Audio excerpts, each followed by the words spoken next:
So hi hello आणि नमस्कार. आता भरपूर लोकांचे क्वेश्चन होते की झुडिओला सारखं का बरं जातात. मी आणि शुभम फर्स्ट टाईम झुडिओलाच भेटलेले होते आणि आमची लव्ह स्टोरी तिथूनच स्टार्ट झालेली होती. भरपूर लोकांचे कमेंट आले होते की ताई तुझी लव्ह स्टोरी शेअर कर. तर मी नक्कीच एक मोठा ब्लॉग माझ्या लव्ह स्टोरी साईड बनवणार आहे.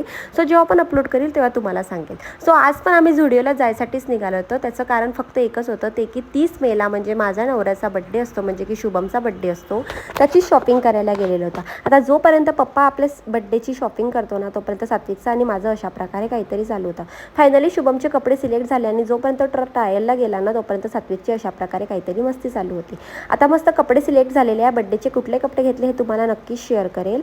म्हणून म्हटलं चला सात्विकसाठी पण कपडे बघूया. बट मागच्या मंगळवारी आम्ही सात्विकसाठी जे कपडे घेतलेले होते झुडिओमधून तोच कलेक्शन होता, म्हणून सात्विकसाठी काही कपडे घेतले नाही.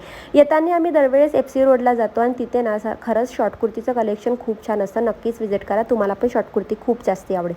मी कुठली कुर्ती घेतली आहे नक्कीच तुम्हाला दाखवेल आता पुढच्या ब्लॉगमध्ये. बट येताना ना खूप जास्त भूक लागलेली होती. म्हटलं चला सात्विकसाठी फ्रेंच फ्राईज घेऊया, कारण आम्ही बाहेर गेल्यावर सात्विकला फक्त फ्रेंच फ्राईज देतो, तेच आम्हाला खूप जास्त आवडते. त्याच्यासाठी तरी आम्ही मस्त अशा प्रकारे थोडं खाल्लं वगैरे. बट येताना ना एक दृश्य असं घडलं की आम्हाला ना येताना राम हनुमान असे काहीतरी दिसलेले होते. परफेक्ट क्लिप्स नाही आले, बट मी तुमच्यासाठी ट्राय केलं ते क्लिप्स काढायला आणि हे बघून आमचं सात्विक खूप जास्त आनंदी झालं होता आणि माझा दिवस असा होता. भेटूया उद्याच्या ब्लॉगमध्ये. तोपर्यंत बाय अँड थँक्यू.